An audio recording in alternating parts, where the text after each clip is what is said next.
who am I? You know, who am I to the people? You know, I have a kid now, like I said before. Honestly, it's just that fatherhood time. You know, I haven't yet spent much more time with my son as I would want to. And he'll understand that as he gets older. If I can see, like, how can I change and how can I give my son more knowledge rather than luxury things, then I'm gonna do that.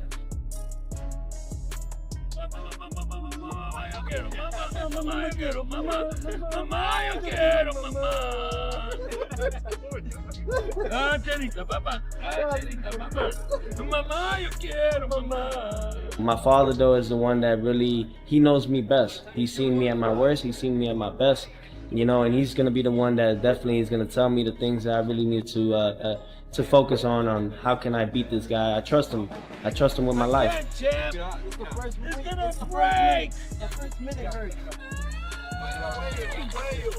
In the quiet before the noise, this fight begins long before the bell. Not in a ring, not under lights, but in the spaces where belief is tested and habits are stripped bare.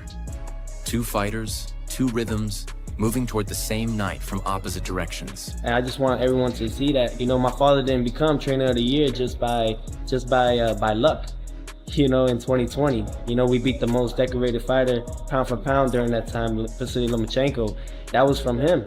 You know, he told me how the game plan had to go. And he'll push him and he'll freaking just try dogging him. But he's trained for that. He's trained to keep on doing that every round. So when he spars, I tell him, okay, you can box. Yeah. You can box, but what's gonna happen when you can't box no more? You get tired of it and you feel that guy's weight. Yeah.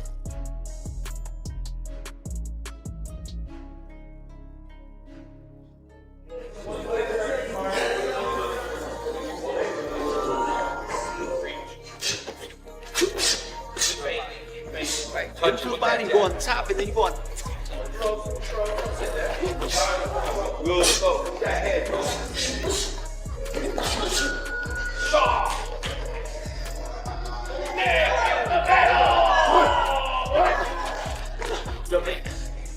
Concentrate. Teofimo Lopez has always thrived in that messy space between supreme confidence and outright rebellion.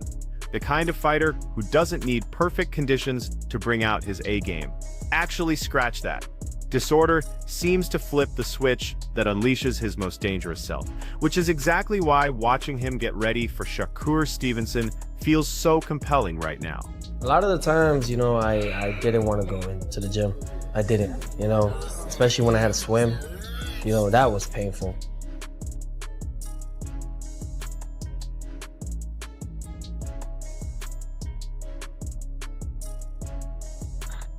But it was the training, the work ethics that you have to put in between the miles of running and the depths of how you have to sacrifice your whole body in this. You know, a lot of people don't understand, even to this day, how much we have to really do, how much we beat up our body. So when he comes here, you go to the body. When he comes here, go to the body.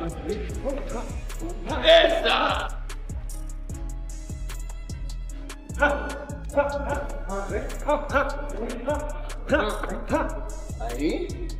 Oh, beautiful. He can't touch it, champ. He can't touch it. All that outside chatter hasn't rattled him this time around. Instead, it's dialed him in completely. What's happening in his camp tells a different story than before. Teofimo is working on the fundamentals that don't depend on pure adrenaline rushes. Better range management, staying composed between his signature explosive moments, building discipline into situations where he used to just wing it. You know who that is, right? Like, really looking. My father put me in with the top guys, professional fighters at like 12, 13 years old. You know, and that was something that I really enjoyed the most, because it was hard. I would cry, I would run away, I didn't like it. I would tell him, like, you know, this is not for me, I want to quit. And he would just, nope, no, you could do this. My father would flip it around sometimes and say, okay, you want to quit, we'll quit. And literally, I would stop for maybe a day or two and bug him, be like, hey, I want to go back in the gym. So I believe we had this connection, obviously, since birth. This preparation isn't centered on raw power or freakish athleticism anymore. It's built around being patient, perfect timing, really grasping that someone like Shakur won't give you endless opportunities to land something big. You sense this entire training block is about taking responsibility, less performing for others, and more having honest conversations with himself. Every single workout seems engineered to solve one critical puzzle. Can Teofimo maintain his edge when the pace gets slow and technical? Camp, you know, you gotta be serious and stuff. You know, yeah, that's to get focused on the fight, but gotta make it a fun camp. So, right now, I'm gonna blow my dad's ear. 13,000 years ago, it was a dominant paradigm in the study of ancient America. But it was wrong. Cover me. The old notion has been completely overturned. Fossilized human footprints have been found in the New Mexican desert. You know I don't feel good, bro. Why you do that shit to me, bro? And you film that shit too, man? You better erase that shit. Shakur feeds off opponents who lose their cool, so the focus now is avoiding that trap completely. Learning how to apply pressure without being reckless about it. This isn't the version of Teofimo hunting highlight reel knockouts. This is a boxer trying to dictate when those moments happen. That evolution makes him incredibly dangerous. It's very important to take breaks in between camps, you know, or even in camp. We're so focused at what's at task that we end up forgetting to have fun. You know, we have a long week of training. Let's reward ourselves for that week. Meanwhile, on the flip side, you've got Shakur Stevenson preparing like someone who's never needed pandemonium to figure out who he is. Structure and discipline have always been his comfort zone. Today we're doing sparring breakfast. So we're gonna do a little mixed potato hash with some chicken, sausage, and some protein pancakes, and some ancient grain sourdough. Ready. Too slow. Way too slow. Get out the way. It's all that matters. All that matters. If I'm Zach, I'm gonna keep walking to you and over there. He gotta catch me. It's only 3 runs.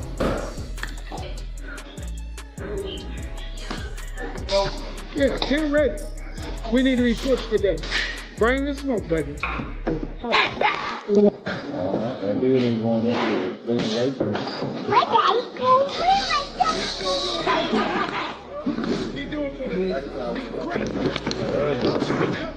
Yep, that's right. Yep, that's that body. July 12th, demolishment. We're gonna demolish it. The guy's way too slow.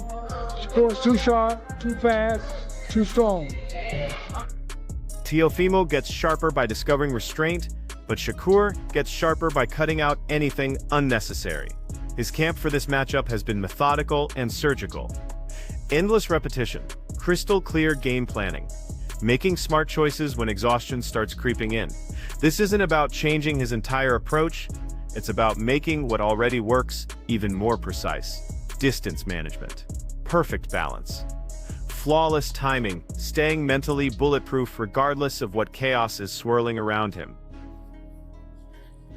Speaking of days. Man, that's that prep. That's what you already been doing. Yeah. They got it.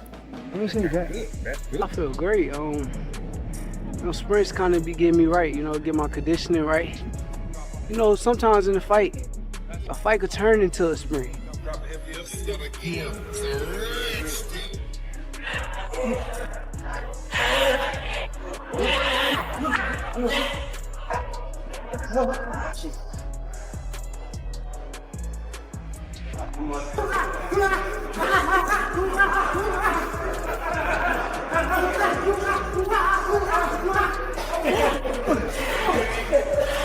Shakur approaches training like he's expecting complications, not curveballs. Getting ready for the moments when Teofimo goes nuclear, when the crowd loses their minds. when momentum could flip everything upside down. The preparation is all about staying centered through every storm. No rushing through rounds. No chasing dramatic reactions. Never mistaking busy work for actual control. Pure efficiency. Taking away his opponent's best options. Creating mistakes without getting dragged into wild exchanges. Shakur understands this fight won't be decided by raw emotion or throwing volume. Victory lives in those split seconds between punches, where smart positioning beats knockout power and staying patient beats acting impulsive. Everything he's doing in camp mirrors that philosophy perfectly. He's not training to make statements. He's training to execute flawlessly. Coming up, I heard you was the one that wanted to fight, right? Yeah. I actually set this fight up. And I honestly did it because I wanted to push myself. I know that Teo is a tremendous fighter. I know he's on an extremely high level.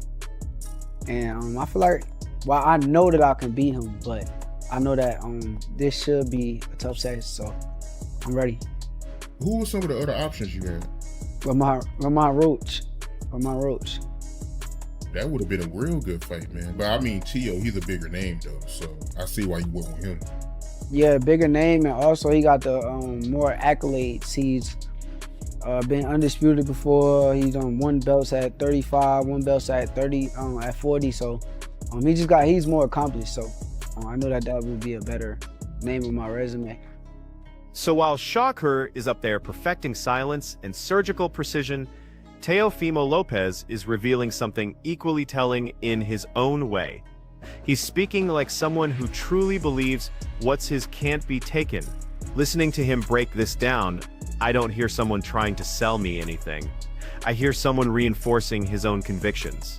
Teo isn't pushing fake confidence, he's defending his territory.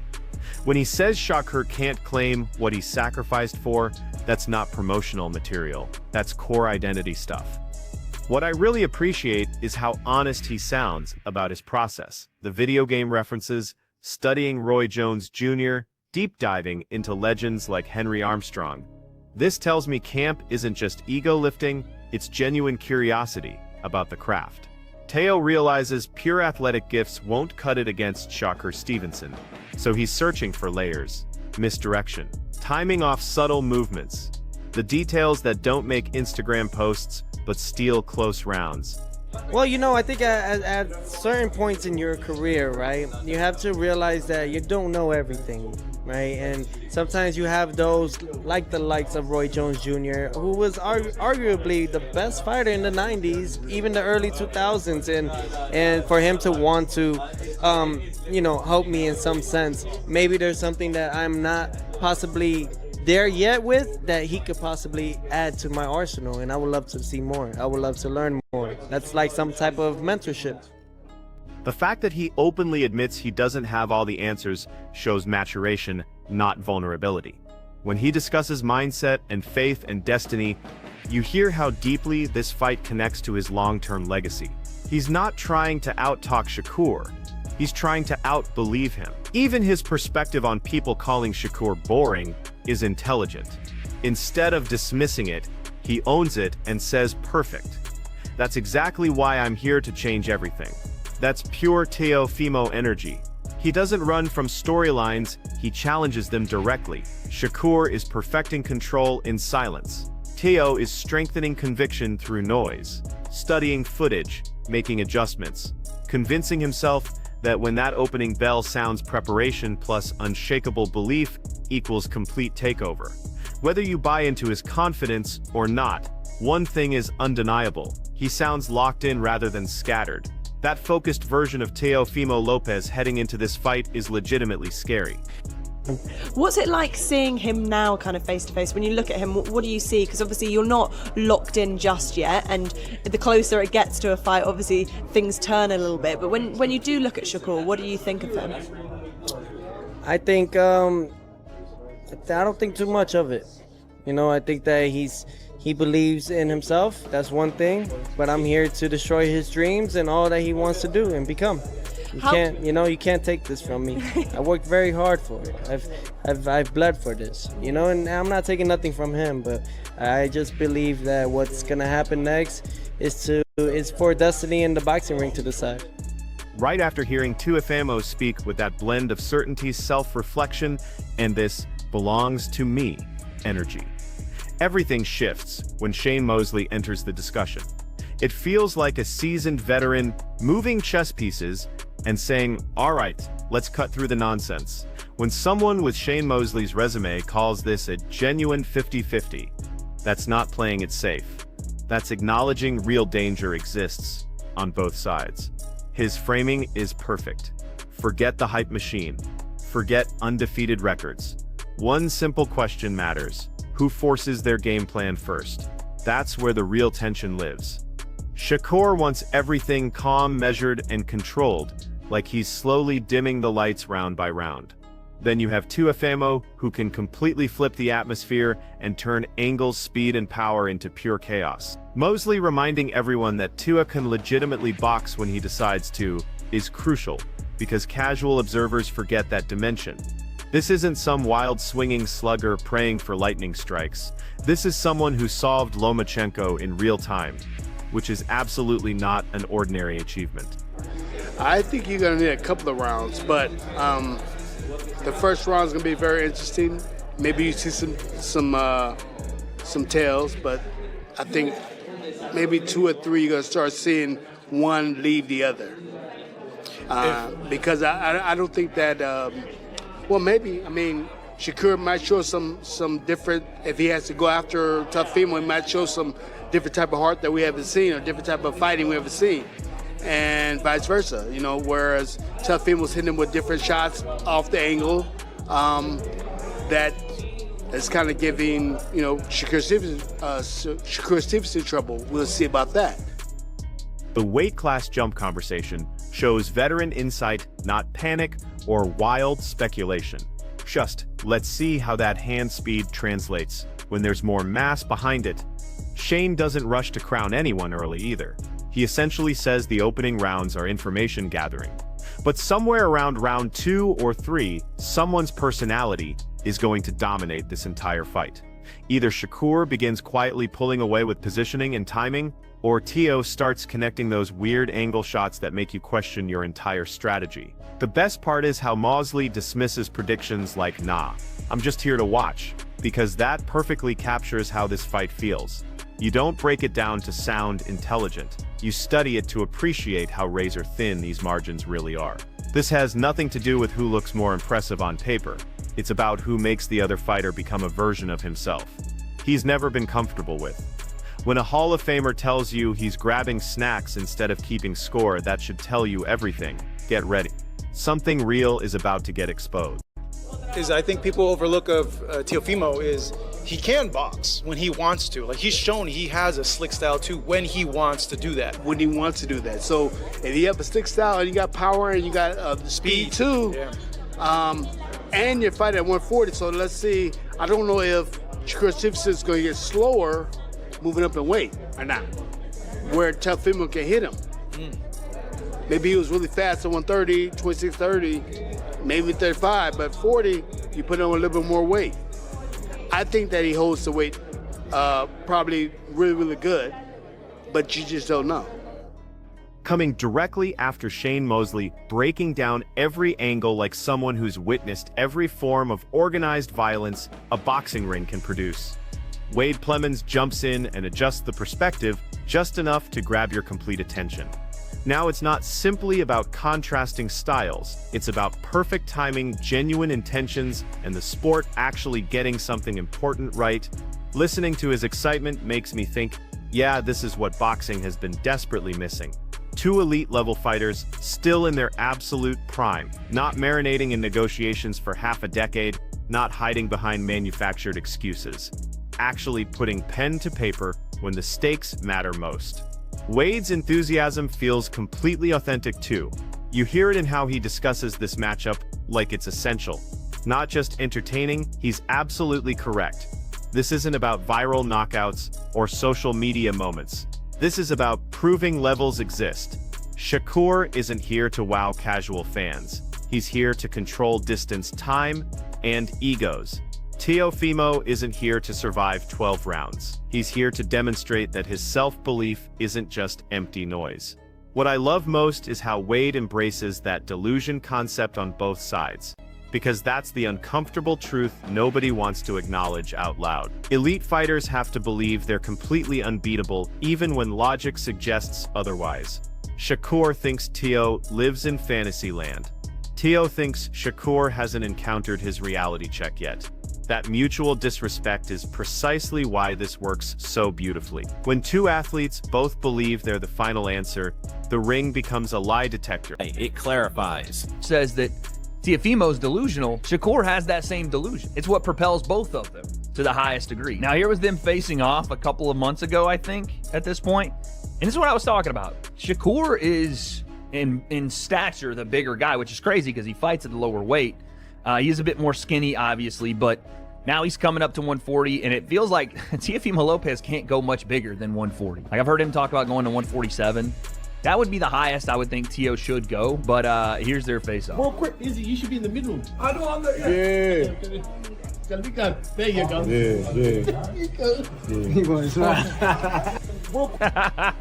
Like, these dudes don't hate each other, and you don't necessarily have to. There are certain fights where that level of venom is needed, and it's welcome. And what really makes Wade's breakdown hit? What strikes me most about Wade's breakdown is how realistic it stays, despite the massive hype. There's no pretending this turns into a phone booth war. No overselling a knockout that might never materialize. This is an advanced problem-solving session with serious consequences attached. I'm completely agreeing when he describes this as a chess match, because that's exactly what we're getting. But chess with massive egos on the line. Shakur's entire identity is defensive offense, making you miss badly, embarrassing you quietly, stacking rounds while you're still searching for momentum. Teofimo's threat comes from his boxing IQ being higher than people realize, but he picks his moments to unleash it. When he's completely dialed in, he turns tiny mistakes into major momentum shifts instantly. Wade mentioning that Teo has already tasted defeat, while Shakur hasn't provides important context. Not disrespect. It means Shakur has to answer questions. Teo already faced and conquered, and Teo has to prove those inconsistencies are completely behind him when everything is on the line. What I appreciate is how Wade positions this as boxing returning to its purest form. Best against best. No safety nets or legacy protection. We're not watching to see who promotes better or sells more pay-per-views. We're watching to see who truly owns their style when the pressure gets suffocating. This fight isn't comfortable for anyone. It's clarifying. When analysts stop making predictions and start saying, let's find out, that's when you know something special is brewing. That's when you know you're dealing with something real.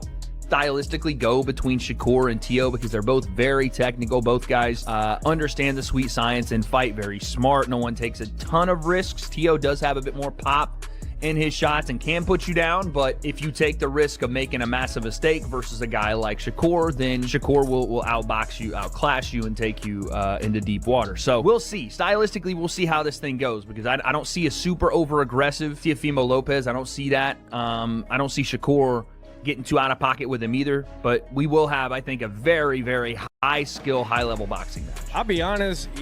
Then everything changes completely when Lonnie B enters the conversation, because we're not discussing theory anymore. We're talking about actual physical sensations. You hear it immediately in his voice. This isn't analytical excitement. This is I've been in the gym with both these monsters excitement.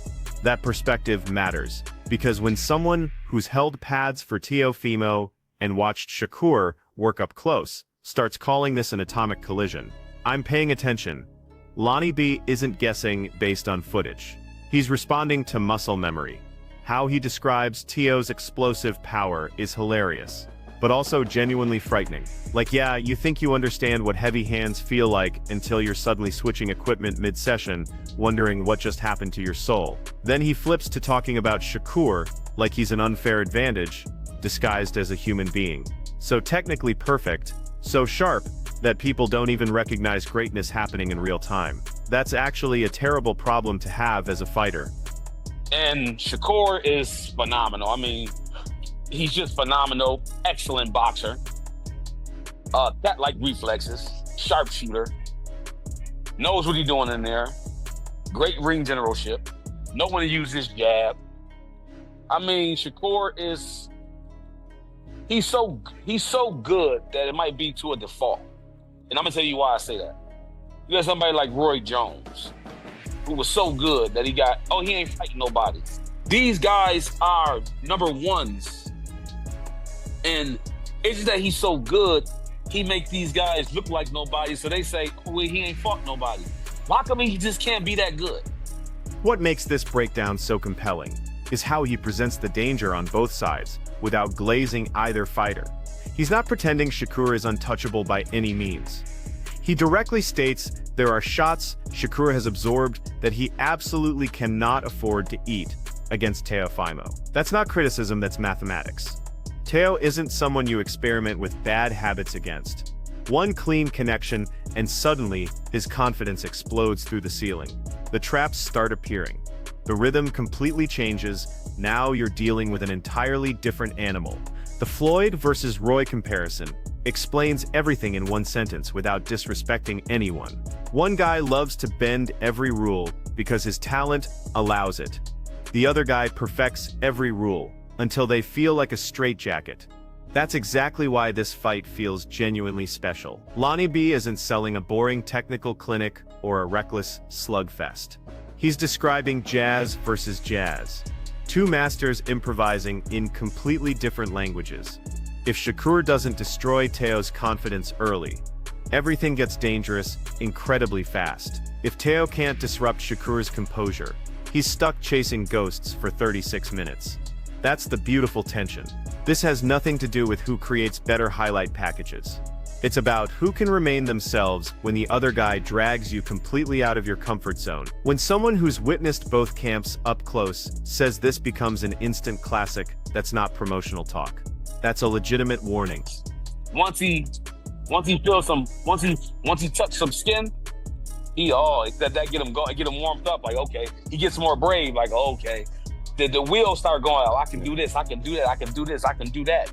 And you can see him putting the when he's in the zone, it's almost impossible to stop it because he's tapping his back of his heel and he's setting up different traps and his confidence is like the key factor of his fight, right? There we go. If his confidence is here, you can almost kiss the fight goodbye. So Shakur has to rip his confidence from the second the fight starts and keep it that way because if not, there we go. He got to keep that gas tank on E. Stack all of these perspectives together, and it stops being about who sounds more confident in interviews. It becomes about whose core identity survives first contact with elite opposition. You have Teofimo Lopez sharpening his belief system, adding structure to his natural chaos, convincing himself that ownership matters and big moments belong to him. Across the ring, Shakur Stevenson is refining complete control, trusting his process over outside noise, preparing to let patience slowly suffocate urgency. Add Shane Mosley reminding us this comes down to pure will. Wade Clemens framing it as boxing, finally operating correctly. Lonnie B revealing what these fighters actually feel like when you're sharing space with them. Different voices reaching identical conclusions. This fight offers zero safety, zero comfort, zero predictability. It's a direct collision between competing philosophies. Does disruption eventually crack discipline, or does discipline slowly drain disruption completely? That's the real question these 12 rounds will answer definitively. No storylines allowed, no excuses accepted, just pure truth. Where styles don't simply clash, they get completely exposed. This is one of those rare fights that doesn't just crown a winner. It reveals exactly who you are when your absolute best version is standing 3 feet away, staring back at you. Drop your thoughts in the comments. Let's really break this down together. And never forget to like, share, and subscribe to Boxing Headquarters. Catch you in the next one.